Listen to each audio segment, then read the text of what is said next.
Hi friends! Thanks for tuning in. If you like this video, please give it a like, comment below, and take a moment to subscribe to our channel. Welcome to Epoufette, a small village tucked along the northern shore of Lake Michigan in Michigan's Upper Peninsula. This quiet spot is known for its sweeping views of the lake and its laid-back, peaceful atmosphere. Epoufette has roots going back to the early 1800s when it served as a fishing and trading post for both Native American communities and European settlers.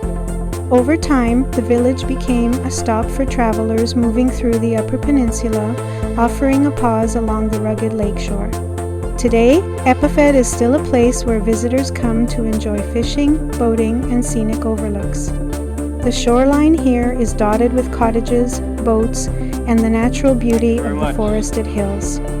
Whether you're just passing through or staying to soak in the views, Epoufette is a little hidden gem worth remembering. Thank you for joining us on this tour of Epoufette, Michigan.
Thanks for watching!